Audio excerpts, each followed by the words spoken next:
international speaker, Reiki Master. She empowers leaders and corporations not only to manage stress, but to prevent it, unlocking peak performance, calm, effectiveness, and authenticity. We met quite a while ago now, and you helped me with something originally when you came on. I did your 6-week reset when I was inflamed post my dad dying. It was all, grief stress, and I was holding weight just in that classic way. I remember your results. Yeah. Your migraines went and you lost a stone. Yeah, literally. But it was such a good reset.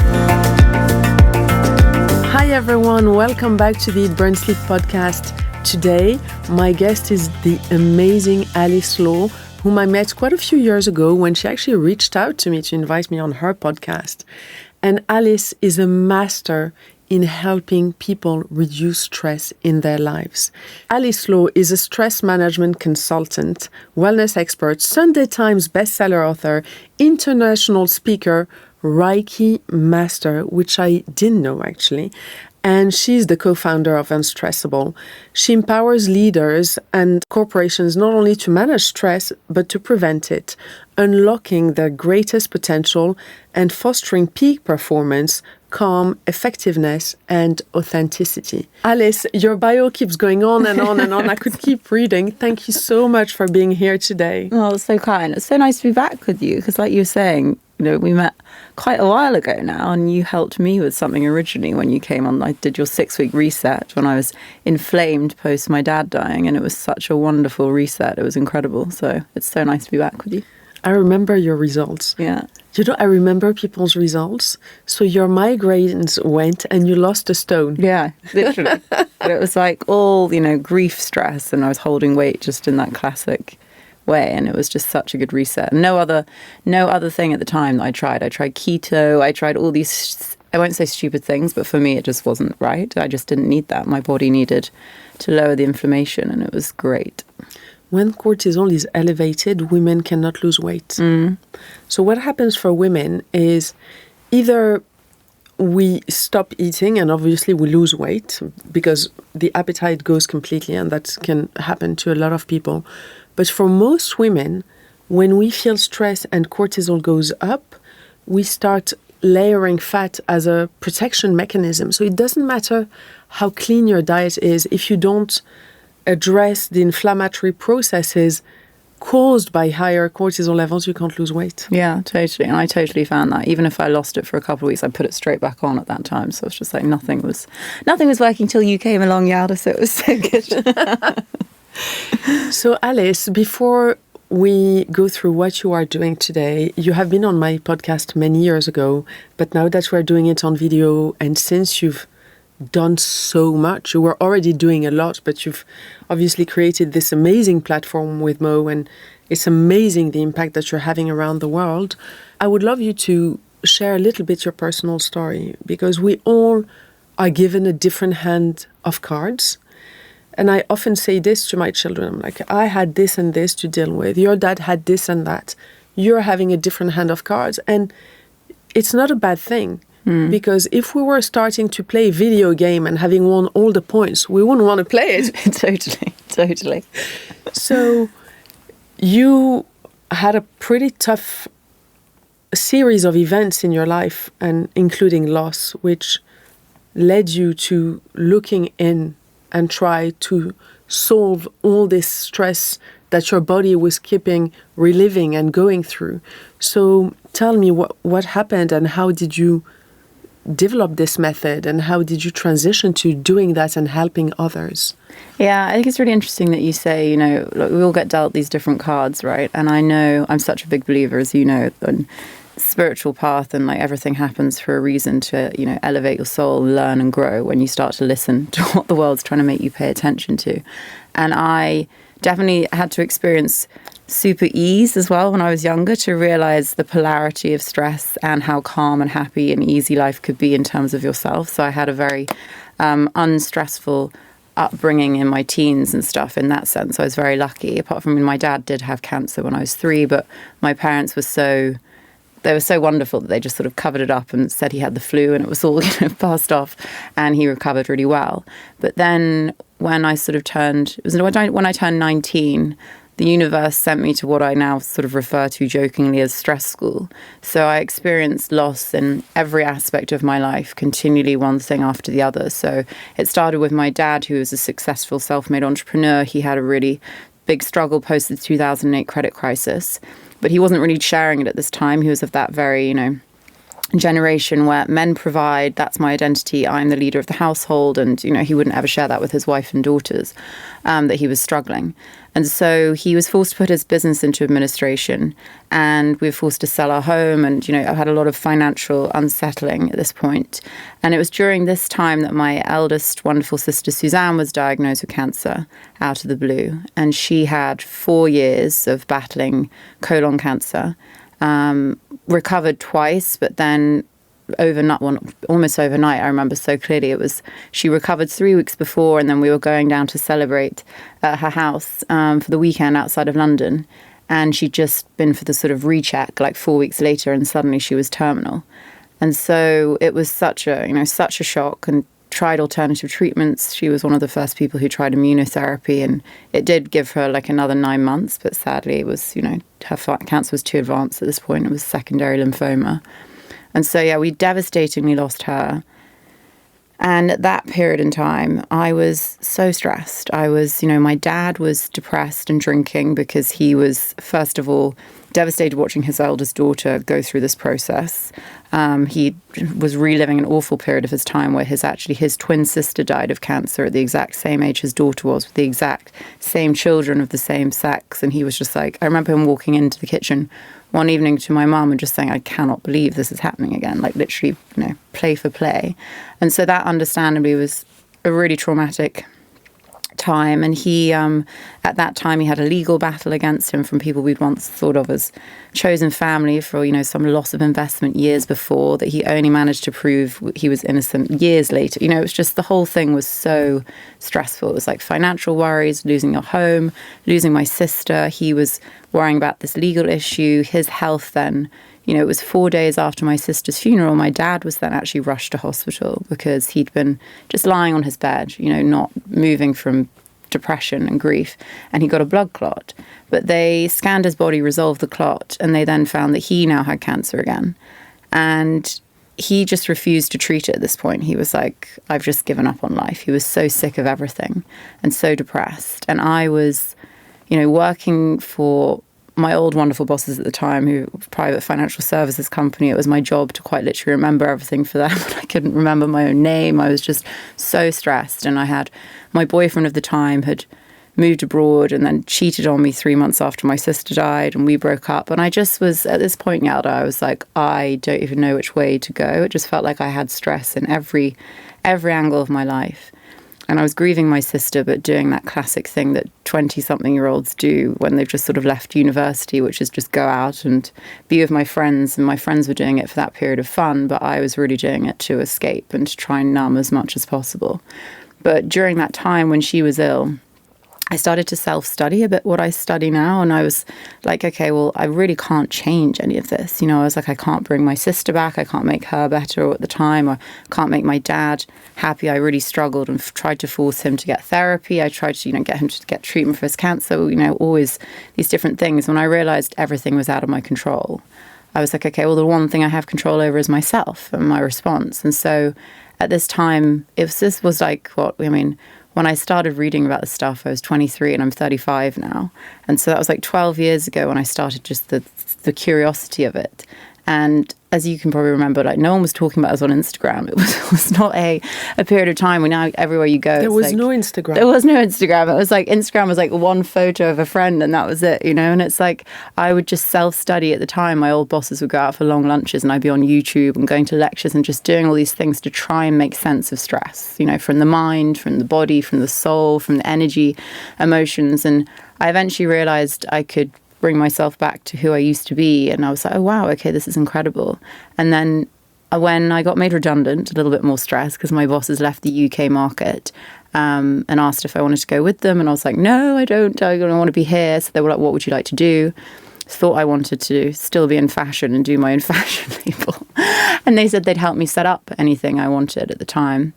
And then I decided actually the life was really showing me I should do this instead. So I studied, and trained in different modalities that I knew had worked for me. So things like mindfulness and EFT and, Reiki, like you say, and meditation, and putting all these things together to make my own programs for people at the time, which led me to go to individuals and then corporates. And then it was 4 years after my sister died that my wonderful dad was rushed to hospital for not cancer at all. It was completely right. He was like, I don't want to be in hospital for the last decade of my life. It's not going to grow quickly. I just want to be. That was his kind of, theory. And he was rushed to hospital for a burst stomach ulcer from severe stress that burst and caused internal complications. And 3 weeks later, he was gone. And so I met Mo after that, after that period of time. And I was already doing the work I was doing on stress. But after my dad died, I really, I remember going into the funeral chapel. I'd never experienced that before because I didn't actually go and see my sister. I was just too wanted to ignore everything at the time. It was too much for me. But I went to see my dad in the funeral chapel, and he looked so peaceful, Yalda. I was like, that's the most peaceful I've seen him in 8 years. And I realized, I was like, wow, I just don't want individuals or families to have to go through the stress and strain of how much that affects not just the individual, but the family, when someone is stressed.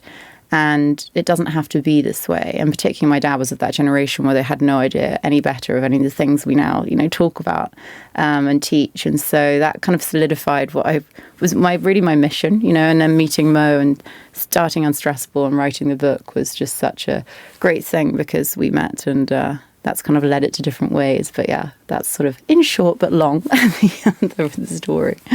What I take away from what you're saying is we don't have to be victims. Mm. What we tend to do with life is when good things happen, we take them for granted. But as life goes on, there are events, and not every event can be a positive.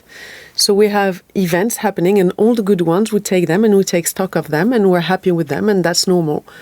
As soon as something difficult happens, we can position ourselves as victims or not empower our mind by saying, okay, this is a source of stress. I might give stress to more people in my life. I might develop diseases from it. And I've got to somehow find a way to reduce it. We're not always successful.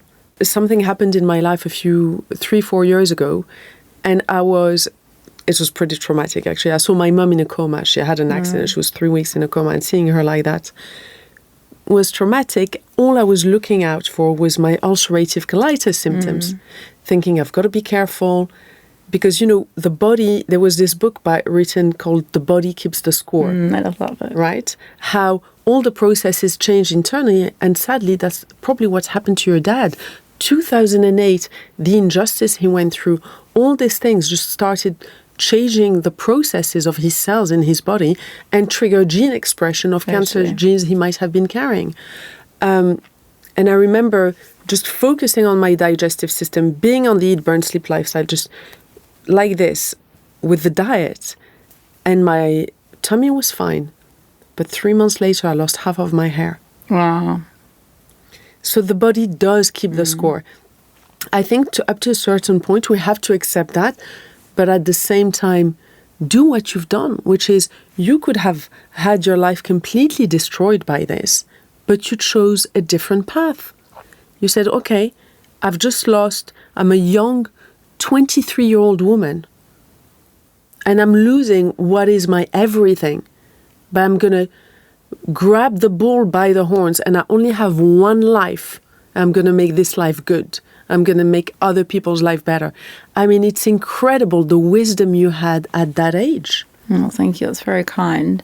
I think it's, I believe in, there's something called, I wrote this in the book in the spiritual stress chapter, something called enteleki, which is the Greek philosopher's meaning. It was Socrates who came up with it, which is about your divine potential and how every single living thing has its own unique divine potential. And so his belief was, just like an acorn can't be watered to turn into a cherry tree, you can't have your, be sort of growing in the wrong way and not be watering how you should be, for your own divine potential to be reached, because I can't turn into Yalda. That's not my divine potential, right? So it's like nurturing and following the guides and the little inklings that life is showing you that this is actually what makes sense for you. And it's interesting because my mum always said to me, she was like, you were the calmest child I ever knew.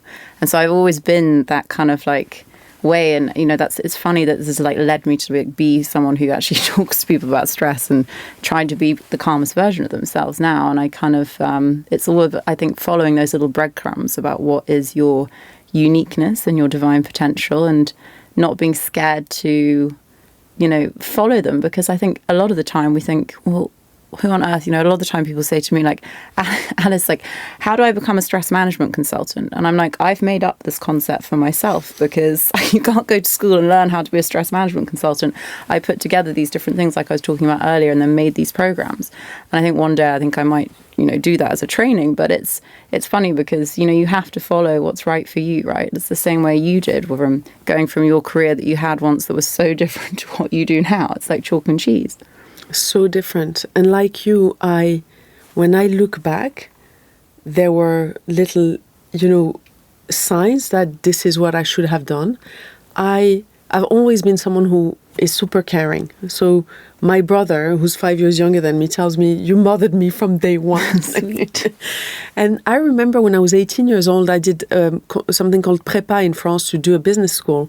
And I read this book about Avicenna, who's a Persian doctor from the 11th century, 10th century. He was born 980 in ancient Persia. And he wrote this book called The Canon of Medicine, but he was also a mathematician, astrologist, all of that. But the way he transformed medicine, he is the father of modern medicine, how we practiced it over the next 1,000 years. I remember reading this book. I had, reached what they call like the elitist system in France to go and study business, and it was so fancy. But when I read that book, I was like, oh, I wish I had studied medicine, because I was so inspired by him.